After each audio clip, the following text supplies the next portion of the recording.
Salat kafarah itu lebih baik diistilahkan dengan salat qadha, bukan dengan kafarah istilahnya. Salat qadha, ya.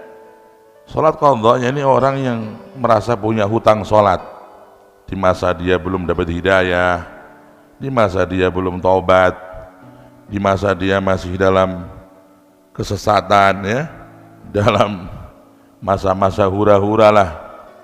Banyak dari kita mendapat hidayah di umur 20 tahun, mungkin mulai 15 tahun umurnya sampai 20 dia sholatnya banyak tertinggal, banyak lubang, ya. Atau mungkin bahkan lebih daripada itu, dia baru dapat hidayah umur 40, umur 45, sebelumnya itu sholatnya banyak lubang, banyak ditinggal. Orang yang sudah yakin demikian ini, dia wajib mengqadha sholatnya, ya. Menurut jumhur ulama wajib qadha, ya kan?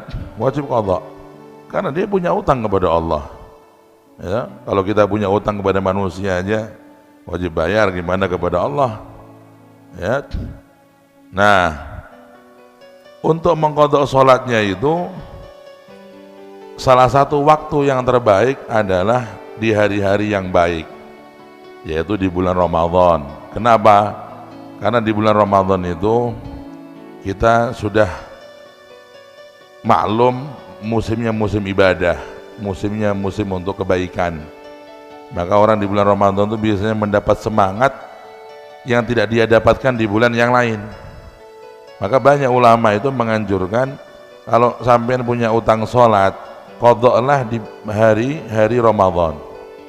Nah, jadi kalau kita tahu diri kita punya utang dan kita jujur kepada Allah, qadhalah sholat-sholat kita, karena itu merupakan utang yang harus dibayar menurut jumhur ulama.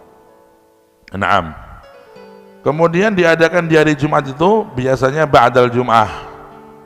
Adatnya para ulama itu bukan hanya di Yaman, di negara mana, di Mekah juga ada, di Madinah ada, di Syria banyak ulama menjalankan itu, ya. Tapi dulu termasuk ulama yang menjadikannya sebuah acara besar sampai dihadiri oleh ribuan orang, itu adalah Sayyidina Fakhrul Wujud Syekh Abu Bakar bin Salim di zaman beliau. Karena pengaruh beliau yang besar, karena keulamaan beliau yang sudah tidak bisa ditandingi, beliau bikin acara itu yang hadir sampai ribuan orang. Ba'dal Jum'ah, di Jumat terakhir beliau mengadakan sholat qadha berjamaah, ya. Lalu fungsinya sholat qadha ini hanya bisa membayar satu sholat. Kita nih habis Jumatan nih, kita sholat jamaah qadha, kita sholat qadha zuhur jamaah, itu membayar satu sholat saja.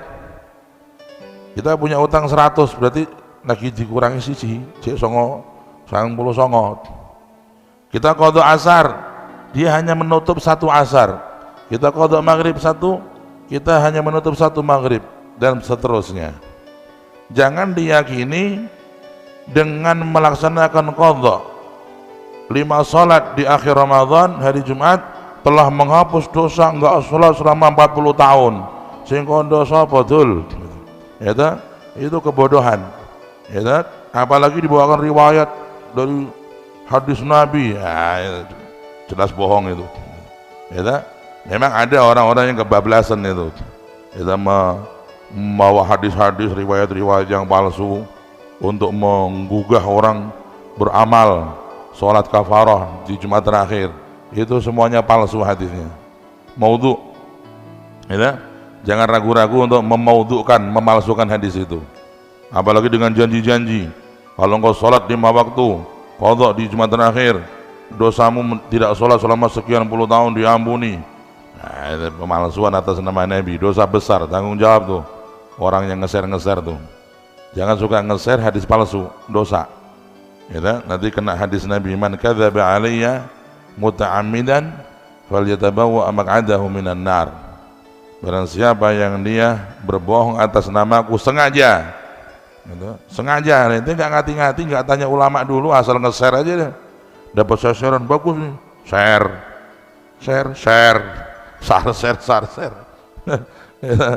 Orang yang nge-share itu sama aja tuh, Itu seperti sengaja itu.